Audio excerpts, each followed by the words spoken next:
What's going on, Baltimore Ravens fans? Happy game day to each and every one of you guys. The biggest game in the biggest rivalry on the biggest stage.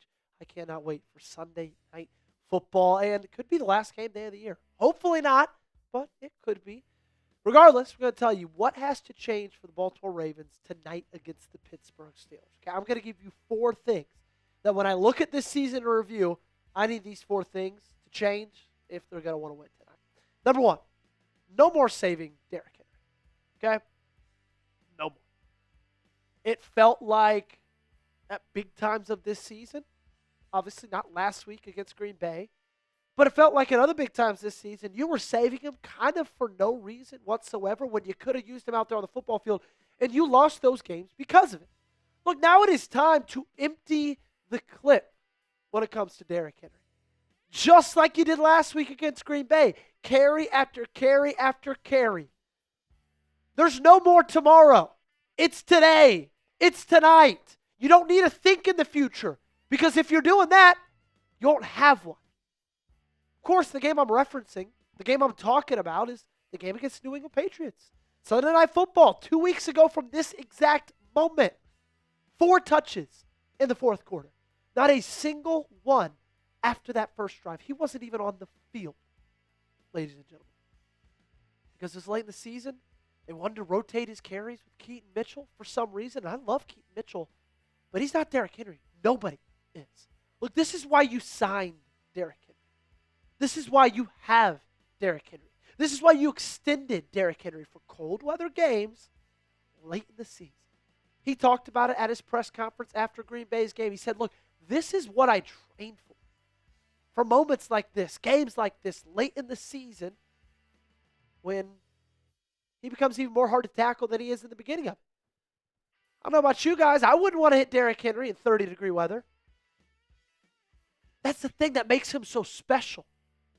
He's an absolute freak of nature, an absolute specimen, and he's a guy you could give it to him on his 31st carry, and he's still running and looking fresh. Meanwhile, the other guys on the opposite side of the football, they have to tackle a 6'4", 240-pound running back in the freezing cold. Do not save him. Act like this is the last game of the year. Speaking of that, we'll be live tonight. Ravens versus Steelers. Cannot wait. It's going to be an absolute blast. Gage now, live an hour before the game. Full build-up, play-by-play, in-depth analysis. If you're going to be there, make sure to hit that like button, RSVP, and we'll see you later. Number 2, this one's a big one. And trust me, we'll talk defense later today. Wide receiver and tight end playmaking. I'm not talking about their abilities to catch the football. I'm talking about their abilities to get open. I'm talking about their abilities to make plays once they've got the ball in their hands. That's been non-existent this year. Did you know that Mark Andrews, among qualified tight ends, has 108 yards after the catch, which is dead last among tight ends in the National Football League? Dead last. There's not a qualifying tight end that has less yards after catch than Mark Andrews does this season. Tucker Kraft has not played a football game since week 7, and he has 280 more yards after the catch than Mark Andrews does. We've noticed it all season long. We've talked about it all season long. He catches the ball, first contact, he is down.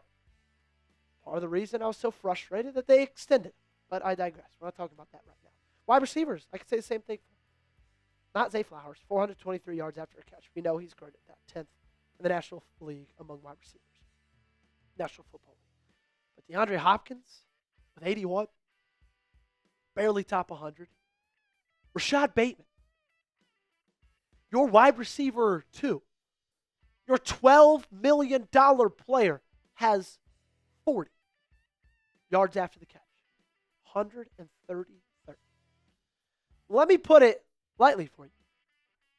I am closer to Rashod Bateman in yards after the catch in the National Football League than Rashod Bateman is to DeAndre Hopkins, who ranks 93rd among wide receivers. Look, this has got to change, man. The wide receivers have to step up. They got to extend drives, extend plays, and change the game themselves. It cannot just be on Lamar Jackson. It cannot just be on Derrick Henry. they've got to take some kind of ownership for it. And once they get the football in their hands, do something with it for the love of God. They need to step up, man. Who do you think needs to step up against Pittsburgh? Let me know down below in the comment section. It's your turn. I think Rashod Bateman does, okay? Give me a name down below in the comments. Appreciate you guys hanging out with us. Going to give you a real quick break to talk about our awesome sponsor of today's show, our great friends over at Prize Picks. This episode is brought to you by Prize Picks. Whether you're starting a new routine or making player picks for the first time, trying something new can be hard. But in life and on Prize Picks, it always feels good to be right. With high-pressure playoff matchups every weekend and elite hoops action almost every night, the action never stops. And Prize Picks lets you take control. Prize Picks now has early payouts if your lineup gets off to a hot start. You may now have the option to cash out those winnings before the game even finishes. With the new social feeds feature, you can share Prize Picks with your friends and copy lineups from winners with a single click. Copy lineups you like or use them as inspiration for your own picks. You can even follow Prize Picks partners like us and tail or fade our picks with just one click. Here are my picks for tonight's game. I have the more on Derrick Henry, 96.5 rushing yards. More Aaron Rodgers, 213.5 passing yards. And Zay Flowers, think he's going to step up big like we just talked about, half a receiving or rushing touchdown. I've got them all. Download the Prize Picks app today and use code CLNS to get $50 in lineups after you play your first $5 lineup. That's code CLNS to get $50 in lineups after you play your first $5 lineup. Link to this promo is in the comments and description of today's video. Prize Picks, it's good to be right. Number 3, let's talk defense. We spent the first 5 minutes of this video talking about the offense. Defense isn't perfect either. The lack of quarterback sacks has to change. That's got to get fixed, man. You got 28 sacks this year. 28 only. That's not good enough. It's not. 29th in the NFL. There's only 4 other teams that have less sacks than the Baltimore Ravens. The team that's supposed to be the most fierce in the NFL. That's supposed to be the most aggressive. That's supposed to be the best offensively. Ray Lewis, Terrell Suggs, Ed Reed, legends. They're long gone, man, because this group has 28. I mean, look at the last couple of years, comparatively. 54 last season, 60 the season before that, 38 in 2022. I need that group back. I do. I need those guys. Even though they're not on this football team, I need the guys on this football team to somehow channel the aggression, the attitude of those guys. Look, Aaron Rodgers, he's going to get the ball out quickly. He's a hard quarterback to sack. It's funny because, like, he's the most immobile quarterback, maybe. Probably not the most, but he's not very mobile anymore at his age. But he just is so smart. He gets the ball out quickly. He avoids sacks. But, like, think of the quarterbacks you faced recently. Think of their mobility. Malik Willis was giving you fits. And Rodgers ain't no Malik Willis with his legs, man. Okay? He's going to be a guy that's not going to be able to extend plays like he used to. That's a luxury for you. Now you just got to make sure to get to him quickly and get him to the ground. Fill in the blank for me. Ravens will sack Rodgers blank times. How many? Let me know your thoughts, your guess down below in the comment section. And we'll get to our last point, okay? The last thing that has to change. Same thing we talked about on Tuesday in our preview. Number 4, the fourth quarter choke. Man, that cannot happen tonight. It cannot happen tonight. It felt like from week 1 to week 16, it was almost the perfect bookend of your season. Because it felt like at that moment after Sunday Night Football against the Patriots, your season ended.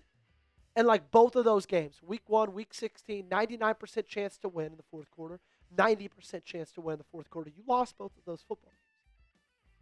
Just add it to the collage, man. Shout out Kevin Ostreicher. Tweeting this one out a couple of weeks ago.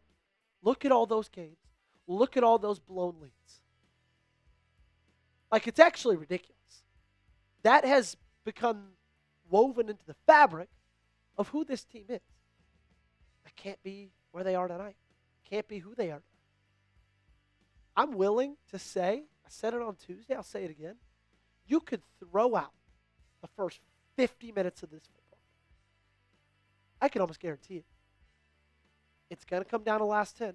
It's going to be who can clutch up and make some plays. What was the last time these two teams played? Pittsburgh Steelers were able to do it. You weren't. On both sides of the football. Okay? That's what it's going to come down to. Throw away the first 3.5 quarters. Whoever wins the last 7 minutes is going to win this football game. Cannot choke away at late in the ball game. That's going to do it for today's show. Make sure you guys got me followed on socials, Twitter, Instagram. Subscribe to the channel. Turn on those notifications because, reminder, we'll be live tonight. Gage and myself, our last regular season watch party. It's going to be a blast. Could be our last watch party of the year. I hope it's not. Make sure it's not. Be loud, be proud, and be there.